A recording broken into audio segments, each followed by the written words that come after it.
Imagine this. You finally find your dream home. You are picturing where the couch will go, which room gets the best sunlight, and then, bam, your lender says you'll need PMI insurance. Suddenly your monthly payment is higher than you thought. But do you really need it? And here's the twist. Sometimes PMI can actually help you become a homeowner sooner. Surprising, right? Stick with me, because by the end of this video you'll know exactly when PMI is worth paying for and when it is just money flying out of your pocket. Number 1. What is PMI insurance really? PMI stands for Private Mortgage Insurance. It is not there to protect you. It protects the lender in case you stop making payments on your mortgage. If you buy a home and put down less than 20% of the purchase price, most lenders will require PMI. Think of it like this. If you buy a car with only a tiny down payment, the dealership wants some kind of guarantee. With homes, PMI is that guarantee for the bank. Here is an example. If your home costs $300,000 and you only put down $15,000, that is just 5% down. The bank is lending you the other $285,000. They see that as a bigger risk, so they ask for PMI. Number 2. Why lenders require PMI? Lenders like to reduce their risk. Research shows that borrowers who put less money down are more likely to default. PMI makes sure the lender gets paid even if the homeowner cannot. For you, that means the bank feels safe lending you money with a lower down payment. Without PMI, many first-time buyers would be locked out of homeownership because saving up 20% could take years. Imagine a $300,000 house. A 20% down payment is $60,000.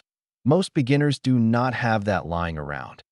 PMI makes homeownership possible with as little as 3 or 5% down. Number 3. How much does PMI cost? Here's where it stings a little. PMI usually costs between 0.3% and 1.5% of your original loan amount each year. Let's break it down. Say you borrow $200,000. At 1% PMI, that is $2,000 per year, or about $167 each month. The exact cost depends on your credit score, your down payment, and the size of your loan. So if you have excellent credit, you might pay less. If your credit is shaky, you could pay more. Number 4. How do you pay PMI? It is usually rolled into your monthly mortgage payment, but sometimes it can be paid up front at closing or even as a mix of both. Example. If you choose monthly, your payment might be $1,200 for the mortgage plus $150 for PMI. If you choose upfront, you might pay several $1,000s at closing but skip the monthly PMI. Most people go with monthly payments because it feels easier than handing over a lump sum. Number 5. When does PMI end? Here is the good news. PMI does not last forever. Once you build up 20% equity in your home, you can ask your lender to remove PMI. At 22% equity, lenders must cancel it automatically. Equity is the part of your home that you truly own. For example, if your home is worth $250,000 and you owe $200,000, you have 20% equity. So, if you keep paying down your loan or if your home value rises, you can escape PMI. Number 6. The hidden benefit of PMI. Most people hate PMI, but here is the twist. PMI might actually help you build wealth faster. Why? Because it lets you buy a home sooner instead of waiting years to save a 20% down payment. Think about it. If home prices are rising at 5% each year, waiting could mean the same home costs tens of thousands more in just a few years. By using PMI, you lock in today's price, start building equity, and ride the wave of appreciation. Yes, PMI is a cost, but sometimes the cost is smaller than the price of waiting. Number 7. When PMI is a bad deal. If you can afford the 20% down payment, PMI is almost never worth it. Why pay extra every month if you do not have to? It is also a bad deal if you plan to stay in the house for only a year or two.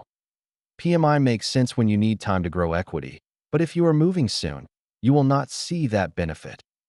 Example.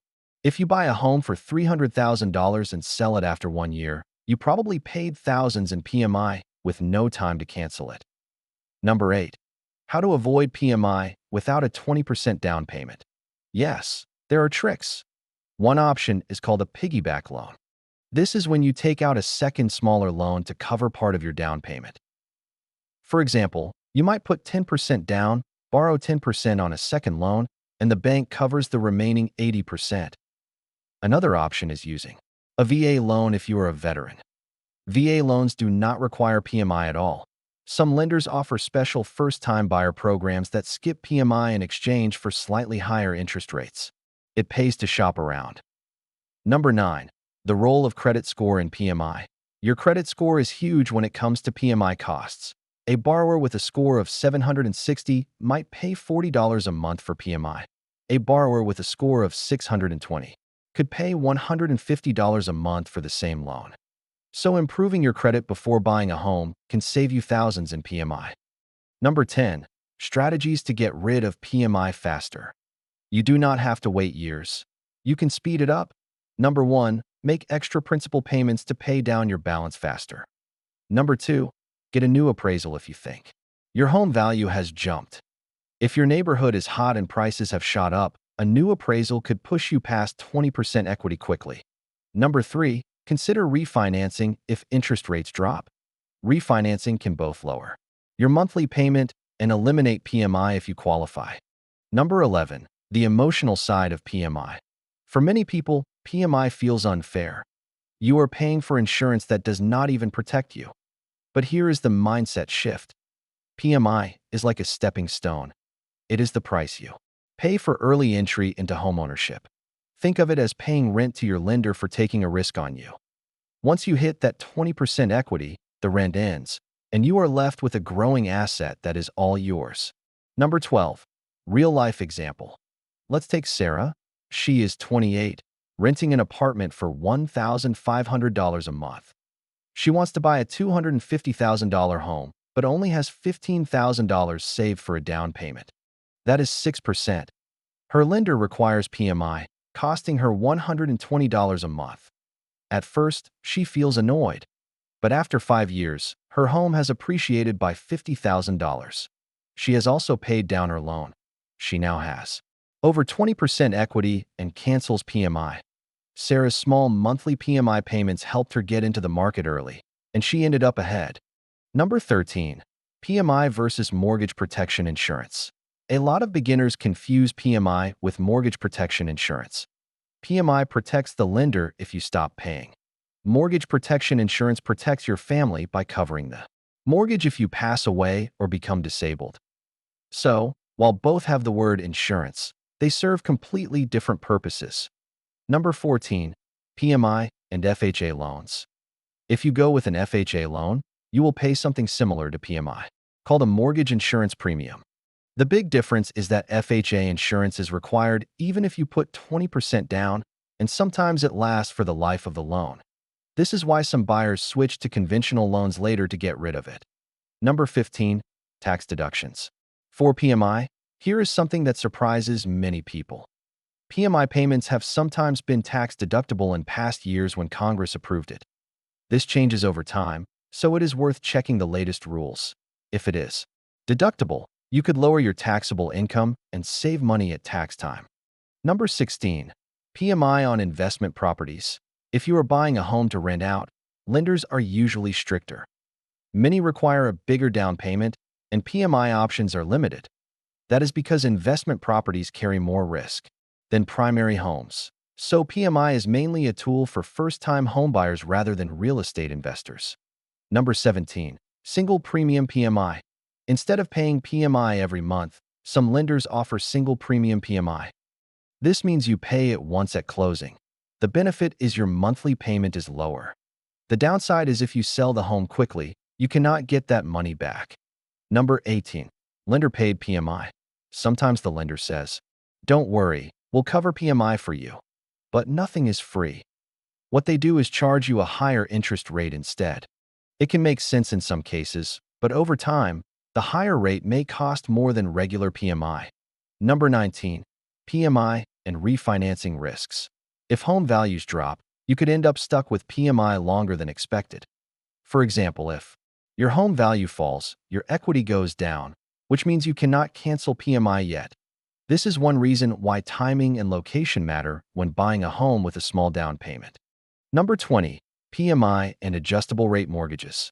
If you take an adjustable rate mortgage, PMI can feel heavier later. When your interest rate rises, your monthly payment rises, and you are still paying PMI on top. This can make your budget feel tight, so it is important to plan carefully if you go this route. Number 21, PMI and home appreciation. PMI is often easier to remove in areas where home prices are climbing fast. If your neighborhood is booming, you might reach 20% equity in just a couple of years. But if prices stay flat, it could take much longer. This is why some buyers see PMI as temporary while others get stuck with it for nearly a decade. Number 22, PMI and loan size. The bigger your loan, the more PMI costs. On a $500,000 loan, even a small PMI percentage could mean thousands each year. On a $150,000 loan, the cost feels more manageable. So high-cost markets like California or New York make PMI especially expensive. Number 23, negotiating PMI with lenders. Not many beginners know this, but PMI terms are not always set in stone. Different lenders may offer different rates or options. By shopping around and comparing, you might save hundreds each year. So it pays to treat PMI as negotiable, just like interest rates. So, do you really need PMI insurance? Here is the answer. You need it if you cannot afford 20% down and you still want to buy now. You do not need it if you have saved enough or if you qualify for special programs. But remember, PMI is not always the enemy. It can be the bridge that gets you into a home and helps you start building wealth sooner. Now I want to hear from you. If you were in Sarah's shoes, would you rather wait years to save up 20%, or would you pay PMI to buy sooner?